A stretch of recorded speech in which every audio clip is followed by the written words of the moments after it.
A year ago, we were at 570,000. We're now at a 700,000 median house price. So that really has ticked up now. Hold on to your seats because it's still going to keep going. And we've actually had, for the first time, an uptick in the median land price. So we've gone from 249,000 last year to 285,000. So ultimately, when established properties get to a certain point, building will become more attractive. Welcome to Perth Property Insider, where you will learn how to grow your wealth and improve your life using Perth property.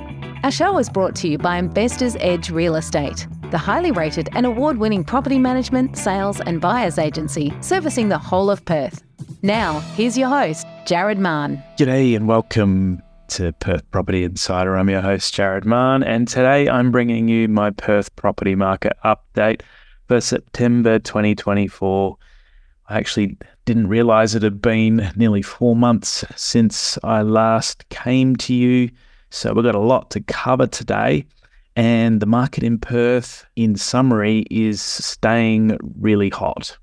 I'm going to go through all the different variables on the sale market, the rental market, show you what's happening across the country, how Perth's comparing to the other capitals, and then I'm going to go through the drivers that are affecting our market and what I see for my crystal ball and actions to consider for the next year ahead. Let's dive straight in, shall we, to the Perth sale market. And the number of properties for sale have ticked up a little bit coming into spring, as we'd expect, but we're still 21% down on the number that were for sale at the same time last year. So we've got 4,005 properties. It's crazy when we look back where we hit about 17,000 properties in April of 2019. Wow, we're tight compared to that now with just 4,005. So still a very, very tight market. And when you consider comparison with the same time of year last year, we're 21% down and super tight compared to even last year. When we look at the number getting sold each week, look, it does tick up and down a bit each week. We've had 825 over the last week, and the number of sales per week have been trending sideways in a reasonably tight band. I expect that this will tick up even more strongly as more listings come on, more buyer activity leading into spring, and we're 9.4% down on the weekly transactions compared to the same time last year. Now, I don't necessarily have any concerns about this because it's still within the band of where sales have been at. Volume of sales per week has been at over the last 3 years or so since we had this elevated level. And when you consider that there's 20% less properties for sale, I'd expect that there'd be somewhat less transactions too correspondingly with that. So we've had 20% less properties for sale and 9.4% less sales per week over the last few weeks. So nothing to be concerned about on that front in terms of what's getting sold, but it does mean that our sale inventory slightly increased because properties aren't quite turning over relative to how many there are available, but still super tight, and means that there's lots of pressure, upward pressure on prices still. So we've got an inventory of 1.2 months, and really anything less than 3 months is going to be super tight and result in upward pressure on prices increasing. So that's a 13% decrease still in the total inventory that we had a year ago. So still relatively tighter inventory than a year ago when we reconcile the overall supply versus the overall demand occurring each week. Now, median house prices, haven't we seen this tick up a bit since I last had a look? A year ago, we were at 570,000. We're now at a 700,000 median house price. So that really has ticked up now. Hold on to your seats because it's still going to keep going. And when we actually look at what's happening on the unit front, that's been the biggest annual change that we've seen in units as well, going from 400,000 median to 462. And even though we've had a big increase in the units, the gap between houses and units is only further widened, which makes units look even more undervalued. And it's why the market is now moving, when it's getting priced out of houses, moving into units, and this is causing prices to increase, a lot more activity in units getting sold, and a lot of owners that have been sitting and waiting to sell their apartments or units for a long time I'm selling a lot of those over the last 2 months. People finally able to get the prices that they want to move on. Yes, there should be more upside ahead if you're a unit holder and you're thinking about selling, but it is hard to time the top of the market. And if you're going to redeploy that capital, keep in mind that anything else is going to grow over the coming year or two as well. So it could be a good time to change that over, especially if you're going to look at a house upgrade or look at buying a better investment property to replace a unit that you've held for a while and wanted to sell. And we've actually had, for the first time, an uptick in the median land price. So we've gone from 249,000 last year to 285,000. So ultimately, when established properties get to a certain point, building will become more attractive. Buyers will start moving towards land as they are doing. And you'd imagine that land in established areas will be more sought after and get all taken up first. And then there'll be some incentive on people to start developing and subdividing, and that'll actually start to make sense. But for most people, property at the moment, when we look at it, the numbers aren't stacking up still, just because the cost to then put a new property on it is still very high compared to the actual established prices of other comparable properties in the area. So probably another 6 or 12 months before established gets up high enough to make building make sense in most areas, but very early signs now that the land price is getting pushed up because some people are looking to choose to build over choosing to buy established. Now, when we look at the median selling days, it's just 9 days still. The low point was 8 days, which was for the last quarter, so still very, very tight, which basically means every property is selling first week. Some are selling before the first home opens, some are selling within a few days, and very tight market in terms of 9 days as the median selling time. Now, let's go into the Perth rental market. Got a lot to unpack here for you. So we actually had a little bit of an uptick in the supply of rentals across July and August, and overall demand is often a bit softer in winter, but the market has come roaring back. Tenants have come roaring back and really decreased the supply over the last month, dropping it to 2,032. And when we compare it to the same time last year, we do still have a bit more supply of rental properties available. It's a 23% increase on the same time last year. But with 2,032 compared to at one point we had 11,500, nearly 12,000 properties for rent in July, August of 2016, it's crazy tight still. So, it's very tough still for tenants to get a property. And why has there been some increase to the rental supply of this 20-odd%? Well, that's because more investors are buying in Perth now. There's a lot of activity from the East Coast, which there has been, and local investors have started joining the party, just adding to the supply. And in certain areas where there's more investor activity than there is demand from tenants, we're actually seeing rental prices soften a little bit, and we've got to be the best priced in those markets to attract a quality tenant quickly. We might still get 10 applications, but in some cases we're not getting quality unless we're the best marketed, best priced, and we're showing people readily around the clock to make sure we're getting a quality applicant quickly. So you do need to take it case by case with your property type and how many other properties similar are on the market at any one time. Listen to our property managers if you're with our team, because we can always try a slightly higher rental price for a few days, and if the demand's there, then we'll get it. But otherwise, we need to adjust and listen to the market, because we have had a few properties taking a bit longer to rent and owners not being willing to listen to the market, listen to us. And there's no point when you add up the vacancy cost to be stubborn and, still hold the perception that the rental market is super hot everywhere. It's case by case. And when there's a whole flurry of investors buying in a property in an area, you only need to jump on realestate.com, go to the for rent section. And if there's, 10, 15 other properties very similar to yours, it's going to make it pretty harder to rent. So certainly nowhere near as difficult as the difficult times we had in 2016 when we were competing with 12,000 properties on the rental market. still a very tight market at just 2,032. Now let's look at the rental vacancy rate, because that sort of tells us the real picture as to how many properties are vacant compared to the overall rental pool, and it's just 0.7%.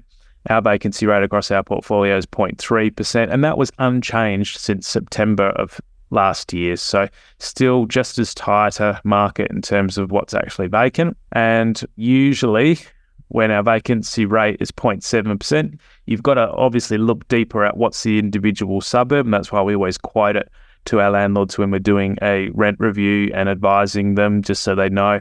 And usually if you're under 2% in vacancy rate, you're going to see pressure on prices. If you're at 3%, that's more of a neutral rate, and above 3%, when we're getting higher than that. And not seeing that anywhere across Perth yet, but we are seeing some suburbs in the 2 to 3% band where pressure on prices has come off and slightly softening depending on the property type.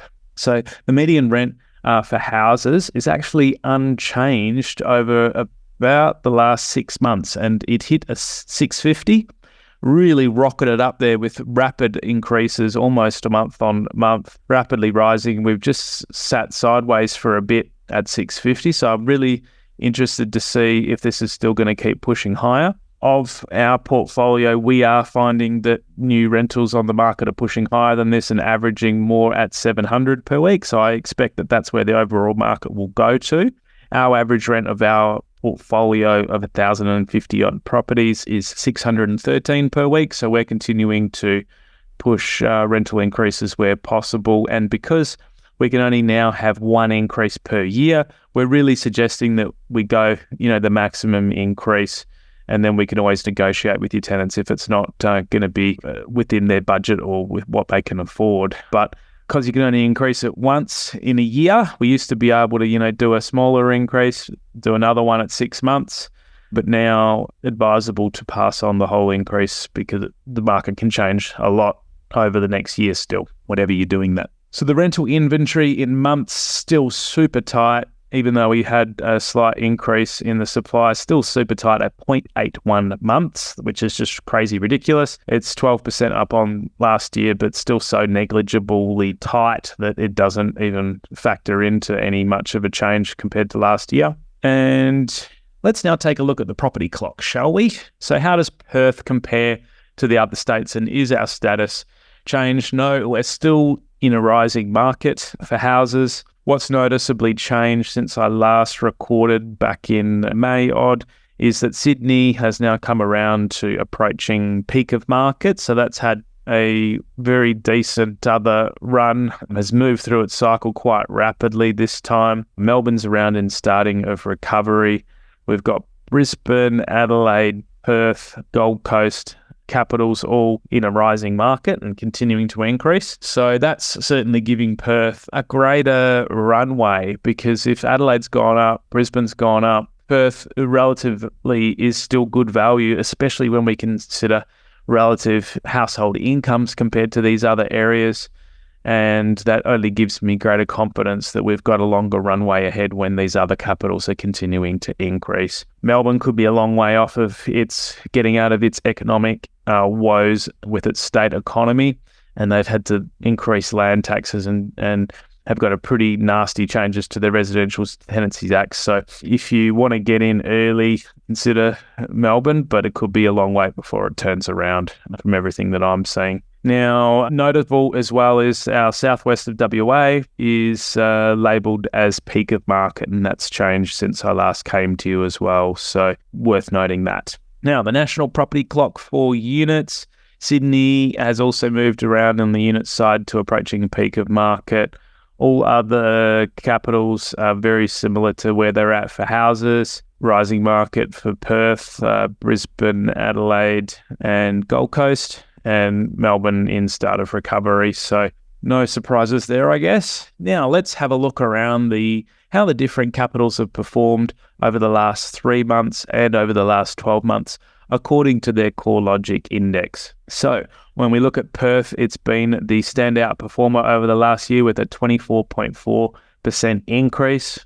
That's very solid. Adelaide and Brisbane were very similar with 14.9% and 15%. I don't think anyone would have thought they would have had such strong growth over the last year. Sydney's had 5%, and Melbourne -1%, Hobart -1.2%. When we look at changes over the quarter, Perth's still going strong with a 5.7% change over the quarter, Adelaide 4%, and Brisbane 2.9%, with Melbourne continuing to go backwards over the quarter at 1.2% negative, and Sydney 0.8%. So the rate of growth in Sydney appears to be slowing, and that's why I think Hare & Todd White's classifying them as approaching peak of market, and it looks that way from all the data at the high level anyway. Now, let's take a look at the capital cities and what's happening at the various price segments over the last 3 months. So this gives us an insight into which segments of the market are growing strongest. And when we look at Perth,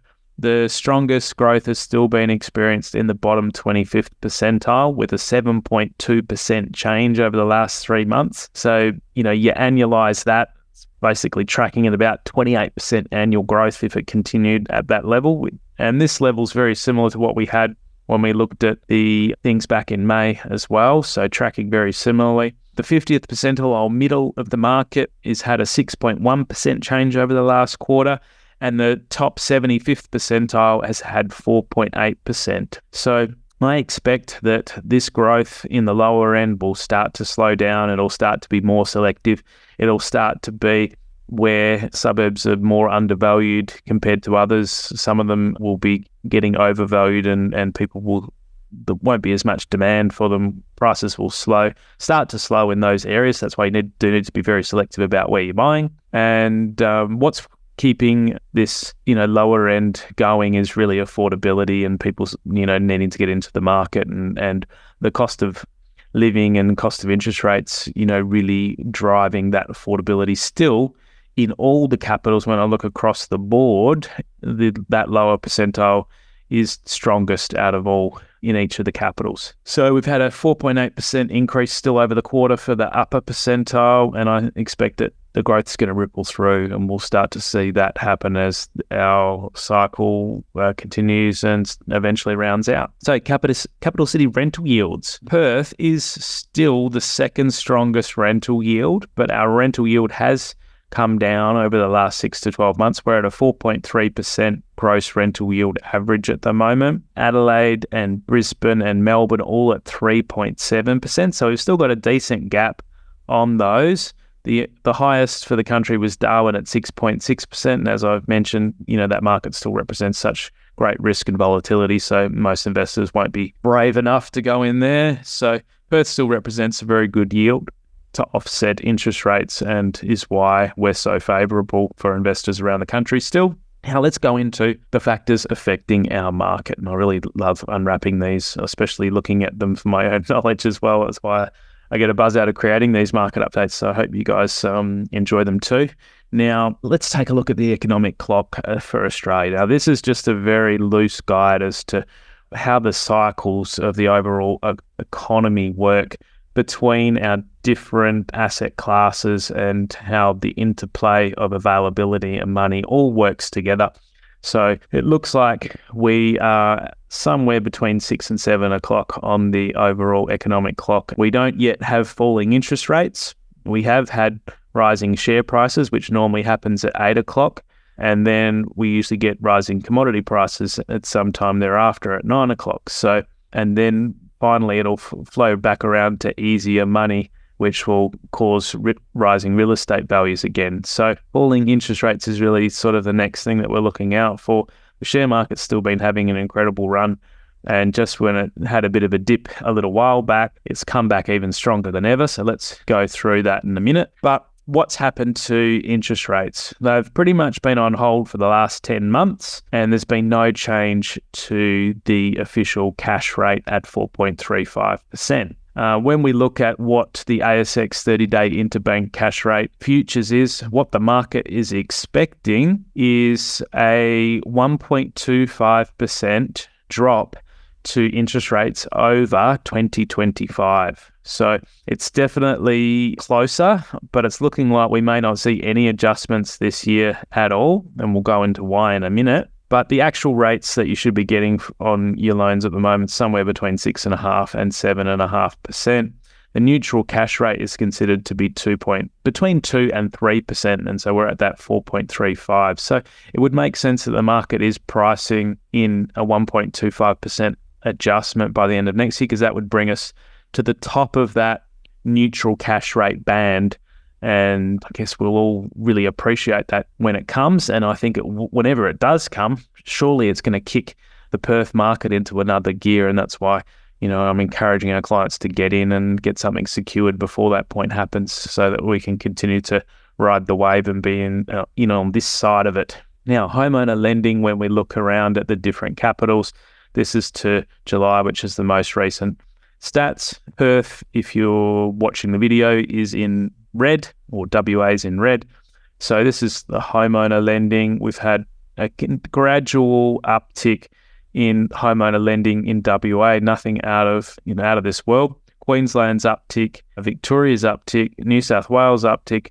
They're all very strong, upticks in homeowners mainly dominating their market at the moment. When we look to South Australia, that's relatively unchanged, and the other capitals are relatively unchanged. So we have had a gradual building increase of homeowner activity for lending. So that's underpinned things here in WA. When we look at investor lending, yes, we've had a big uptick in investor lending.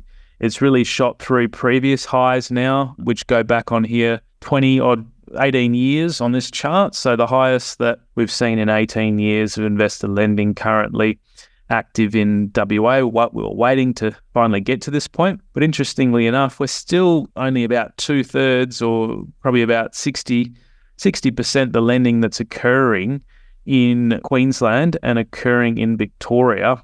And then New South Wales investor lending is still very, very strong. So very strong lending in that market driving things. And it's nearly about 3 times the total, volume of lending that's happening in WA. So we are still a pretty small fish in terms of where investing dollars are going when you look at those other stronger capitals, and how strong the investors are still purchasing in there. But relative to our own history, we're very high, and we're hitting new highs compared to where we've got to before on any record that I've been keeping. Well, as far as the ABS is keeping too. Now, when we look at first-home buyer lending by state, the first-home buyers has been relatively trending sideways. No major upticks or anything to report in WA. I notice there'll be in Victoria, there's been a reasonable uptick, which is surprising. And I guess they're taking advantage of their market being down, and really there's been a good increase. And the other states, there's been, slight increases in New South Wales and Queensland. So nothing major to report for WA. Now let's chat about inflation. It's on the news, on the morning talk shows, it's everywhere. What is the latest that's happening with inflation? So to the June quarter, we had a 1% quarterly change for that quarter. In the previous quarter, the March quarter, we had a 1% change as well. When we annualize that out, it would be at 4%. Over the last year, the annual inflation has been 3.8%, so very much correlates with what we've seen in the last 2 quarters. So we're still outside of that 2 to 3% band that the RBA is trying to target for us. And that is why they're just doing a wait and see if all these costs of living and other pressures are going to actually decrease the consumer price index, that basket of goods and services that they, produce this inflation figures from. But there's a lot of other forces that are pushing against this, with wage increases being a big one. And a lot of what the government is doing is pushing inflation up. So a lot of what they're doing is continuing to push wages higher. It's continuing to push other utilities and other things higher. So it would just be nice if they were doing more to, have a deflationary effect. And it doesn't seem to be that way, especially when we've got elections and governments want to be seen to be providing for people. And you can bet that inflation's going to continue to be a big topic and a big area for policies leading into the next elections, both at a state and federal level. So how is the stock market going? I mentioned earlier that it's had a very, very decent run lately. We hit a bit of a low about sort of 6-8 weeks ago, a relative low for a while, but then it bounced back and has continued to roar up. So we've had a 17% increase in the All Ordinaries on the ASX over the last year. So a very decent increase. And that wealth effect is, flowing into our property markets still. When people feel like they've got more money, they're buying investment properties, upgrading their homes, and that's certainly helping to prop up the overall economy. So when we look at our iron ore price, and you would have heard in the news that there's been various closures or shutdowns relating to different resources where prices of resources have pulled back a bit, making them not viable for the shorter term. Obviously, iron ore, they don't stop that, but it's selling and trading at one of its lowest prices that we've seen over the last 4 years. So we're heading down to where the prices were at in 2020 with $92 US dollars a ton. So I'm no expert when it comes to all the factors that influence this iron ore price, but I do know that we're not in danger territory or anything like that.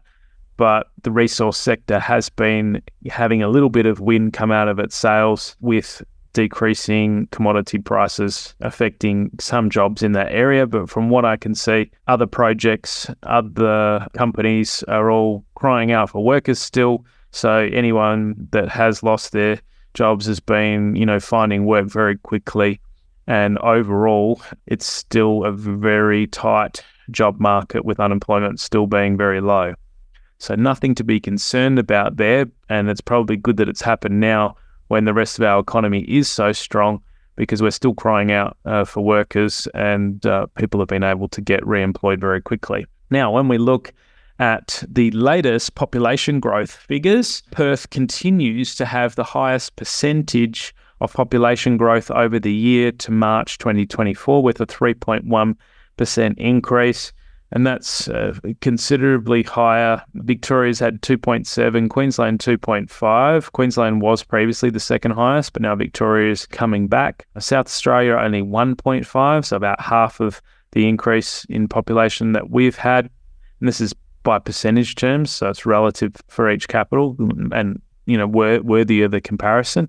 And the ACT's had 1.8. So when we actually look at where is this population coming from, is it coming from overseas or is it coming from interstate? Most of the population increase for the capitals is coming from overseas, but we are getting some net interstate migration, and it would appear that the states that are losing people is New South Wales mainly, a few from South Australia leaving, a few from Tassie and a few from Northern Territory leaving, but the vast majority are coming from New South Wales. And you'd have to think, when the cost of a house over there, or the cost of a shoebox, still when you come to Perth can get you a whole house and, decent amount of land, well, it's certainly very appealing to cross the country and head to our wonderful way of life, our weather, our lovely kid-friendly city that we have. And a lot of people come over here to raise their families. So that makes a lot of sense.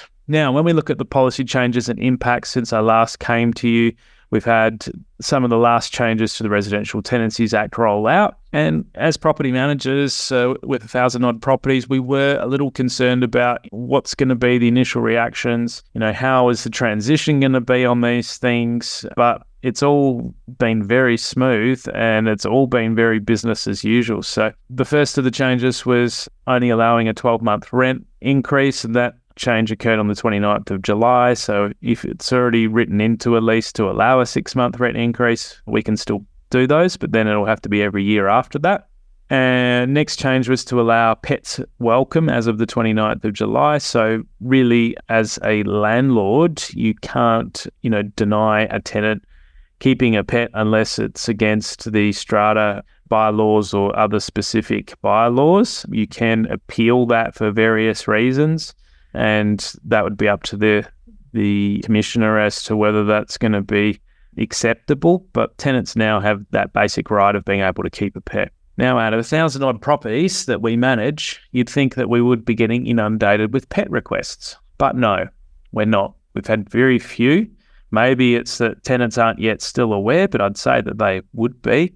I think it really comes down to with the pressure on living costs, the cost to actually buy a pet these days and keep a pet is a very high cost, and it's not to be taken lightly. So it's a big commitment as well. If you buy a pet, it's forever for the life of that pet. So we're certainly not getting very many yet flowing through from people. And the other changes that occur was to allow a tenant to be able to make minor modifications as of the 29th of July. And in most cases, they still need to seek permission, or they do need to seek permission for all of those things. And the Act has actually been created to be very practical, outlining the things that they can do and what they can't do. And they're all very reasonable. And if we manage them well, then it's only going to enhance or add value to the property that they're in, and also allow that tenant to feel more comfortable in the home and hopefully stay there longer because it's personalised and it's more suiting to them. So we only see that as being a positive thing if it's managed well. And the final change to the Residential Tenancies Act that hasn't flowed through yet is that there's going to be a whole new process for releasing of bonds coming through early next year. It's apparently going to be streamlined. It won't be going through the court. It's going to be going through the department. And we're actually quite excited about the changes. We've seen how they're planning to manage the process. They are, unlike court, where you go to court, you need every single document there at the time. When you go to court, it can take ages to get a court date. It banks up the courts. You end up waiting. You see a registry. You have to come back. Again, tenant doesn't show up. It's a big waste of time for everyone. But this process is going to be hopefully a lot more streamlined, a lot more. If something's missing, they'll come back and ask, do you have some more evidence on that thing? The judge never asks you to come back again with more evidence, and it'll be too difficult. So it's going to be all done online, hopefully all streamlined, and hopefully allow a quicker bond turnaround and release process when there is a dispute around the bond. So we're very optimistic about that coming through and making it easier for tenants and property managers and landlords. So looks good. Finally, tips to survive and thrive in our market at the moment. So actions to consider: focus on buying quality. Nothing changes on that front. Make sure you don't compromise with any major negatives. Take the opportunity to get in now before confidence returns around our interest rates. There is still good value buying and solid rental yields on offer, but I'd suggest, if you can, to push your budget to the middle or top end suburbs, which will experience the most growth over the next 1 to 2 years. Otherwise, you need to be very selective on the lower end suburbs that you're buying into, and suggest you chat to us on the buyer's agency side, and consider getting into a villa or an apartment if you're priced out of houses, because they are still going to have some very decent growth over the next 2 to 3 years. And if you can't afford to get in now, when might you be able to? You might get priced out entirely. So you can still use it as a stepping stone. There's still to be good upside to be had. Continue to increase rents when you can so that you can offset our interest rate rises. And we can only increase that once a year, to remember now. And consider our strategic portfolio plan to have clarity on how best to create wealth and reach your goals. So I've been doing a few more of those for our clients this month. I really enjoy getting stuck into those one-on-one with people and working through what's possible for them. And then we would revisit things once a year and see if you're on track. And, for many of our clients that we started these with sort of 18 months ago, they've been able to fast track their plans sooner than they thought. My crystal ball: rents will continue to increase over the next 12 months, and I'm expecting a further 5% rise. So I'm expecting that to slow when we consider we've had 13% over the last year. I'm expecting 5% over the next year. Immigrants are still favouring Perth. It's very attractive, still with lower house prices and unemployment, but that gap is closing to the other capitals. More investors are going to continue to buy in Perth, attracted to the lower prices and higher rental yields, with good prospects for growth still over the next 1 to 2 years. And what's notable is that local investors are now joining in the party more. So we're seeing more locals, which is great. I'd expect a 5 to 10% increase for suburbs and properties under 900K. I'd expect a 10 to 15% for that 900 to 1.2 mil bracket over the next year. And I'd expect a 5 to 10% for the above 1.2 mil bracket. So strongest market has been the lower end. I expect the strongest market over the next year to be the middle, and then the upper end's going to round out a cycle, I believe. So for further help, consider getting a complimentary sale appraisal. If you're thinking of selling, reach out to us. You can either reply to my email or go to investorsedge.com.au/appraisal. For property management, get a custom quote from us. The team are amazing, and you need to jump on Google and see we've just hit 1,000 reviews across the board for sellers, buyers, tenants, landlords. So really proud of the team and everything that we've achieved in the experiences for our clients. So get a quote if you've been having any issues for your property management, or at least if you don't love your property manager, get in touch with us. If you're not already part of my property investor update and receiving my suburb intelligence reports on your chosen suburbs, go to investorsedge.com.au/join. And I'll keep you updated on your suburbs of interest and also podcasts that are getting released. And finally, you can get details for our buyers, agency service and strategic portfolio plans at investorsedge.com.au/invest. Thanks for tuning in. I hope you've enjoyed this Perth property market update. It's still a hot market out there, and if I can help in any way, reach out. And if you've enjoyed this, share it with your friends, like and review on the platforms, and I'll catch you on the next one. Bye. Just a reminder, the information discussed in this podcast is general in nature. As we don't know your specific situation, you should always seek professional advice before taking any action. For free market reports on your suburbs of interest and other helpful resources to grow your wealth, make sure you join my property investor update at investorsedge.com.au/join. And finally, make sure you're a member of our Perth Property Investment Facebook group to be part of the conversation with other like-minded investors, get help to your questions, and get a feel for what's going on out there in the market. I'll see you in the group.